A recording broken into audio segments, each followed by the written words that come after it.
Halo rekan-rekan film investor. Kali ini saya akan membahas saham yang sudah banyak di request oleh subscriber channel Leo Sumadi, yaitu Panin Financial dengan kode saham PNLF.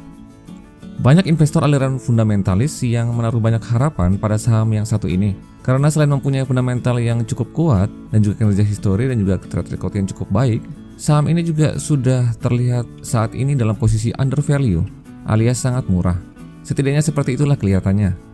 Tapi ada juga beberapa investor yang menganggap bahwa PNLF ini merupakan salah satu contoh dari saham value trap, karena sahamnya sebenarnya tidak semurah itu kelihatannya. Apakah benar demikian? Nah, nanti saya akan jelaskan secara lebih detail, termasuk bagaimana modal bisnis dari PNLF ini, serta update kinerja terbaru kuartal ketiga tahun 2021.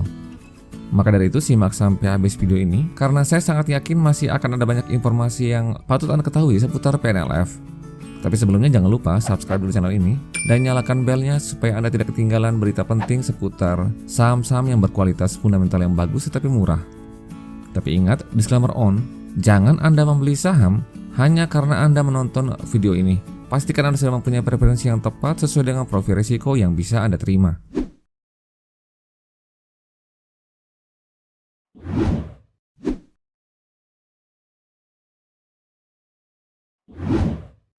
Kita akan mulai pembahasan dengan update dulu kinerja terbarunya ya, kuartal ketiga tahun 2021. Pada kuartal ketiga ini pendapatan dari PNLF sebesar 2 triliun. Jumlah ini naik 18% dibandingkan dengan periode yang sama tahun sebelumnya sebesar 1,7 triliun. Nah, coba kita breakdown pendapatannya untuk melihat dari mana sumber dari pendapatannya PNLF ini. Kita perhatikan secara garis besar, pendapatan asli dari PNLF ini sebenarnya bersumber dari dua lini usaha saja, yaitu asuransi dan juga investasi. Jadi PNLF ini dapat dana dari premi asuransi, lalu dana itu diputar lagi ke berbagai instrumen investasi untuk mendapatkan imbal hasil. Jadi sebenarnya bisnis asli dari PNLF ini adalah asuransi. Nah, PNLF sendiri mempunyai 3 asuransi. Yang pertama itu PT Asuransi Jiwa Panin Putra, lalu Asuransi Multi Artaguna (AMAK), ini sudah terdaftar ya di Bursa Efek Indonesia, dan juga PT Panin Dai-ichi Life. Nah, sebenarnya PNLF ini berdiri pada tahun 1974 ini sebagai perusahaan jiwa dengan nama PT Asuransi Jiwa Panin Putra. Saat ini perusahaan asuransi ini juga sudah menyediakan jasa konsultasi manajemen bisnis di bawah naungan anak usahanya PT Panin Internasional. Lalu sekitar tahun 2010, PNLF bekerjasama dengan The Dai-ichi Life, ini sebuah perusahaan asuransi dari Jepang ya, untuk mendirikan perusahaan patungan dengan nama PT Panin Dai-ichi Life. Perusahaan ini mengeluarkan beberapa produk asuransi dan juga reksadana. Lalu PNLF juga bekerjasama dengan anak usahanya ya, PNBN, Bank Panin, untuk meluncurkan program Bancassurance dengan mengakuisisi 16% saham asuransi Multi Artaguna atau AMAK. Nah, bagi Anda yang belum tahu ya, program Bancassurance itu merupakan bentuk kerjasama antara perusahaan asuransi dan juga bank untuk memasarkan produk-produk asuransi langsung kepada nasabah bank. Nah, nanti ada semacam fee atau pembagian hasil yang akan dilakukan saat nasabah bank tersebut telah membuka polis asuransi.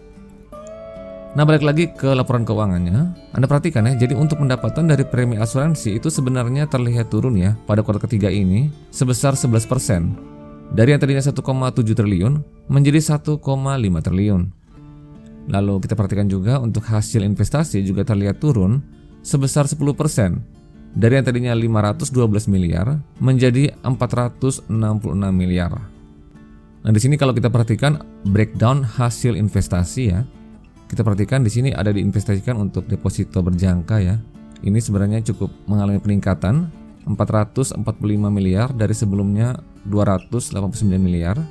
Lalu untuk obligasi dan juga efek ekuitas lainnya, ini terlihat turun ya, 20 miliar dari sebelumnya 195 miliar. Nah, untuk pendapatan dari dividen ya, jadi untuk ada beberapa dana yang diinvestasikan dalam bentuk saham dan kemudian saham ini akan memberikan dividen kepada PNLF. Nah, ini terlihat jumlahnya turun juga ya, 199 juta dari sebelumnya 7 miliar. Lalu ada juga laba dari selisih kurs untuk investasi ya, terlihat turun juga, dan juga untuk lain-lainnya. Ya, total keseluruhannya hasil investasi turun 466 miliar dari sebelumnya 512 miliar. Nah, sebagai perusahaan asuransi seperti tadi sudah saya jelaskan, PNLF ini menggunakan dana float. Dana float ini yaitu uang premi asuransi milik nasabah yang belum kembali dibayarkan kepada nasabah dalam bentuk klaim. Nah, dana ini kemudian diinvestasikan kembali pada berbagai macam instrumen investasi dengan harapan akan imbal hasil dari bunga dan juga kenaikan nilainya. Jadi misalnya PNLF menginvestasikan uang tersebut pada deposito misalnya, itu artinya akan mendapatkan bunga deposito. Lalu untuk surat utang akan mendapatkan bunga hutang. Dan jika ditaruh misalnya di saham, berarti akan mendapatkan kenaikan harga saham ya, dan juga dividen. Nah, saat ini total nilai investasi dari PNLF ini kurang lebih 10 triliun lebih. Anda bisa lihat rincian investasinya pada LK dari halaman 68 ya sampai 86. Nah, di sini ada rincian investasi mulai dari deposito, saham, reksadana, obligasi, dan juga surat hutang. Termasuk pada halaman 87 ya, pada laporan keuangannya. Di sini ada investasi yang paling terbesar dari PNLF ini, yaitu investasi pada saham Bank Panin. Tercatat PNLF memiliki saham Bank Panin ini sebesar 46%. Nilainya kurang lebih 20 triliun. Jadi sebenarnya cara menilai kinerja dari PNLF ini sama seperti Saratoga yang sudah saya bahas sebelumnya. Jadi naik turunnya aset, ekuitas, dan juga laba bersih daripada PNLF ini sangat tergantung dari naik turunnya nilai investasi pada berbagai instrumen investasi seperti deposito, saham, reksadana, obligasi, dan juga surat hutang. Nah, di sini Anda bisa lihat sendiri ya, ada beberapa instrumen investasi. Di sini saya hanya memperlihatkan beberapa saja ya. Ada sukuk, ini untuk surat hutang negara ya. Ada SBNSN, ada sukuk beberapa seri di sini terlihat. Lalu ada beberapa obligasi ya dari Adira Finance, ada Bank Exim, Toyota Astra Financial, lalu Bank Mandiri, lalu ada juga obligasi dari Pegadaian. Kemudian selanjutnya di sini juga ada obligasi dari Bank BRI, Pegadaian, ada Cimniaga, Adira Finance lagi, dan juga ada beberapa, ada Utama Karya juga di bidang konstruksi. Nah, ini untuk investasi di saham ya. Tercatat PNLF berinvestasi pada saham United Tractor, lalu ada Adaro Energi, lalu ada PTBA, dan juga Ciputra Surya, ini CTRA ya. Dan saya melihat ke semua saham ini itu saham yang cukup baik ya, cukup bagus, bukan saham-saham gorengan. Nah, sekarang untuk menilai apakah kualitas fundamental dari PNLF ini bagus atau tidak, kita bisa menilai dari melalui instrumen investasi apa saja yang dipilih oleh PNLF sebagai pelabuhan dana kelolaannya, seperti yang barusan sudah saya jabarkan. Hal ini sangat penting karena banyak kasus yang merugikan perusahaan itu karena manajer investasinya mengelola dana ini secara serampangan. Mereka memilih instrumen investasi yang cukup berisiko sehingga dapat merugikan perusahaan. Salah satu kasus yang cukup terkenal ya, yaitu kasus Jiwasraya yang banyak menginvestasikan pada saham-saham gorengan yang pada akhirnya nilainya jatuh ke gocap atau bahkan perusahaannya hilang karena perusahaan ini di-delisting oleh bursa. Dan parahnya lagi, total investasi dari saham-saham gorengan ini jumlahnya lebih dari 70% sampai dengan 80% dari dana kelolaan. Nah, ini sebenarnya menyalahi aturan ya. Jadi harusnya untuk instrumen investasi yang berisiko itu presentasinya harus lebih kecil lagi daripada yang lebih tidak berisiko. Jadi untuk kasus Jiwasraya ini, untuk yang tidak berisiko itu sangat sedikit sekali ya untuk diinvestasikan ke deposito, obligasi, dan juga surat hutang negara. Jadi memang pengelolaan dananya sangat tidak sehat sekali.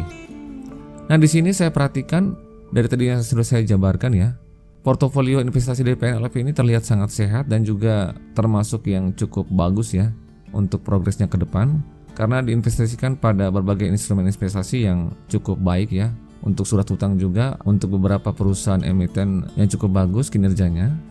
Nah, sekali lagi Anda bisa melihat secara lebih rinci lagi dari halaman 68 sampai ke halaman 86 laporan keuangannya. Jadi manajer investasi dari PNLF ini saya nilai mempunyai GCG yang cukup bagus, cukup baik. Saat ini pimpinan Panin Asset Management adalah Winston Aswal. Nah, orang ini dikenal sebagai salah satu pemain di pasar modal yang sudah sangat berpengalaman dari tahun 1989. Beliau dikenal mempunyai track record yang sangat baik sebagai manajer investasi. Jadi saya sangat percaya instrumen investasi yang dipilih oleh Winston Aswal ini. Saya lihat juga beberapa perusahaan yang dipilih, baik itu untuk sahamnya maupun untuk obligasi dan surat hutangnya, mempunyai track record dan fundamental yang cukup baik. Jadi saya menilai Winston Aswal ini merupakan salah satu investor aliran fundamentalis. Nah, setelah membahas fundamentalnya dan juga profil bisnis dari PNLF, sekarang saya akan membahas tentang topik value trap yang sangat sering dikaitkan dengan saham seperti PNLF ini. Value trap sendiri artinya secara gampang itu seperti ini.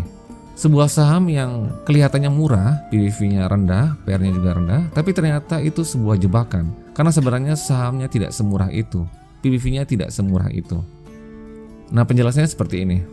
Tadi kan di awal sudah saya sempat singgung ya, PNLF ini kan justru sebagian besar pemasukannya berasal dari investasi, dan hanya sebagian kecil saja yang berasal dari bisnis asuransinya. Nah, kalau kita lihat pada laba bersihnya ya kuartal ketiga tahun 2021 yang sebesar 1,4 triliun sekian, itu sebenarnya bukan laba murni dari PNLF, tapi ada sebagian besar labanya berasal dari laba anak usahanya yang diakui sebagai labanya. Anda perhatikan pada akun laba dari entitas asosiasi, jumlahnya itu sebesar 1 triliun sekian. Nah, entitas asosiasi yang dimaksud di sini sebenarnya ada dua ya, yaitu Bank Panin dan juga PT Laksana Yuda Abadi. Tapi setelah saya cek, sepertinya ini mayoritas berasal dari Bank Panin ya, karena PT Laksana Yuda Abadi ini sepertinya belum memberikan laba ya pada PNLF. Jadi ini laba sekitar 1 triliun ini itu berasal dari Bank Panin. Nah, coba sekarang kita cek ya laporan keuangannya Bank Panin untuk kuartal ketiga 2021. Kita perhatikan labanya sebesar 2,2 triliun sekian. Nah, karena PNLF memiliki saham Bank Panin sebesar 46% ya kepemilikannya. Jadi kita tinggal kalikan saja 46% ini dikalikan dengan 2,2 triliun sekian ini. Maka keluarlah hasil angkanya 1 triliun sekian ya, yang memang sesuai dengan akun bagian laba dari anak usaha di laporan keuangannya PNLF. Nah, angka laba bersih ini sebenarnya hanya bersifat pembukuan saja, karena uangnya itu tidak benar-benar ada, tidak benar-benar dimiliki di kas PNLF. Dan PNLF hanya bisa mendapatkan manfaat dari laba ini ketika Bank Panin melakukan pembagian dividen. Tapi di tahun 2021 Bank Panin tidak membagikan dividen ya. Dan juga sepertinya Bank Panin ini juga belum pernah membagikan dividen. Jadi selamanya angka laba dari PNLF ini sebenarnya hanya bersifat pembukuan saja. Atau bisa jadi PNLF hanya bisa mendapat manfaat jika suatu saat PNLF menjual sahamnya di harga atas ya. Jadi sama seperti kita investor, PNLF berinvestasi pada saham Bank Panin ini berharap untuk membeli di harga rendah, tentunya akan menjual di harga yang tinggi. Nah, itulah yang kita sebut sebagai capital gain. Jadi pada saat itulah PNLF ini akan mendapatkan manfaat keuntungan, profit dari kepemilikannya di saham Bank Panin ini. Tapi untuk saat ini sepertinya hal itu belum akan dilakukan ya oleh manajemen, karena memang Bank Panin ini masih terus berkembang ya sampai dengan saat ini dan menjadi aset terbesar bagi PNLF. Nah, satu lagi yang saya mau tunjukkan tentang apa yang disebut sebagai value trap PNLF. Anda perhatikan ya pada ekuitasnya pada kuartal ketiga ini, ekuitasnya sebesar 26 triliun. Nah, ini kita hitung tidak termasuk dari kepentingan non-pengendali. Nah, seperti yang tadi sudah saya katakan ya, sama seperti saham Saratoga yang sudah saya jelaskan, PNLF ini aset terbesarnya itu justru dari penyertaan saham pada entitas asosiasi. Jadi pada perusahaan-perusahaan yang diinvestasikan dengan cara dibeli sahamnya. Pada kuartal ketiga ini Anda perhatikan pada laporan asetnya ya, ini sebesar kurang lebih 20 triliun sekian. Jadi jika kita hitung secara lebih real ya, secara lebih rinci, bagian yang 20 triliun ini kita kurangi deh. Kita kurangi dari ekuitasnya yang sebesar 26 triliun. Maka sebenarnya ekuitas real yang dimiliki oleh PNLF itu hanya sebesar 6 triliun sekian saja. Nah, dari sini kita bisa mencari PBV sebenarnya dari PNLF. Caranya seperti ini. Ekuitasnya 6 triliun. Jumlah saham yang beredar ini data ambil dari situs resmi dari Bursa Efek Indonesia itu sebesar 32 miliar sekian. Maka itu kita bisa dapat book value per share BPVS itu sebesar 6 triliun dibagi 32 miliar. Hasilnya Rp187 per lembar saham. Nah, dari sini kita bisa menghitung sebenarnya berapa sih PBV-nya. Harga saat video ini dibuat, harga saham PNLF itu sebesar Rp172 per lembar saham. Kita bagi dengan book value per share Rp187 per lembar saham, maka kita bisa dapat PBV real dari PNLF ini harusnya sebesar 0,9 kali. Jadi sesuai perhitungan dari PBV ini, sebenarnya PNLF ini dilihat dari ekuitas realnya, harusnya PBV-nya itu sebesar 0,9 kali, bukan yang terlihat di RTI sebesar 0,2 kali. Dalam hal ini saya tidak menyalahkan data dari RTI ya, karena memang data ini memang benar data yang diambil dari ekuitas yang memang tertera di laporan keuangannya, tetapi seperti yang sudah saya jelaskan, ekuitas ini tidak real. Jadi memang hanya bersifat pembukuan saja, sama seperti asetnya tadi dan juga laba bersihnya. Nah dari sini kita sekarang muncul pertanyaan bahwa apakah di harga saham atau PBV realnya 0,9 kali ini PNLF ini sudah murah atau masih mahal? Nah ini menurut pertimbangan saya pribadi ya. Saya melihat saham PNLF ini mempunyai fundamental yang cukup bagus, bahkan sangat bagus, dan mempunyai kriteria saham yang cukup baik ya. Kinerja historinya, track record-nya juga cukup bagus ya sebagai manajer investasi. Saya melihat PNLF mempunyai PBV yang saat ini PBV realnya sebesar 0,9 kali, artinya masih di bawah 1 kali. Sebenarnya terlihat masih cukup murah. Karena memang PBV untuk perusahaan yang berfundamental bagus di bawah 1 kali itu saya anggap masih cukup murah. Nah kalau menurut saya pengertian value trap ya untuk saham berfundamental bagus seperti PNLF ini sebenarnya agak sedikit berlebihan ya, atau konotasinya terlihat sedikit lebih buruk ya dilihat dari sudut pandang trapnya ini, atau bahasa Indonesianya jebakan. Karena sejatinya kinerja perusahaan ini cukup bagus ya, track record-nya sebagai manajer investasi juga cukup baik, cara kerja investasinya juga cukup sehat ya, menginvestasikan dananya pada perusahaan-perusahaan yang bagus, pada instrumen investasi yang cukup bagus ya, dan berimbang antara yang berisiko dan juga yang tidak berisiko. Jadi untuk dikatakan sebagai trap ya untuk saham PNLF ini saya rasa masih cukup jauh ya kemungkinan itu terjadi, dan juga sangat terlalu berlebihan untuk kita bisa sebut sebagai value trap. Tidak seperti saham gorengan buka ya yang benar-benar trap ya, jadi yang rugi terus panjang hidupnya. Dan saya sendiri masih belum bisa melihat bagaimana cara menghitung mahal atau murahnya saham buka ini. Yang jelas itu benar-benar trap. Tidak seperti PNLF ini yang sudah terbukti kinerjanya. Dan saya masih punya harapan untuk tahun 2022. Salah satu sektor yang menurut saya akan naik itu adalah sektor keuangan dan juga perbankan. Dan PNLF menurut saya akan menjadi salah satu saham yang patut kita pertimbangkan untuk masuk, karena mempunyai potensi yang cukup baik di tahun 2022 ini. Tapi ingat, disclaimer on, jangan Anda membeli saham hanya karena Anda menonton video ini. Pastikan Anda sudah mempunyai pertimbangan sendiri menurut profil risiko yang bisa Anda terima. Sekian dan terima kasih. Salam Value Investor.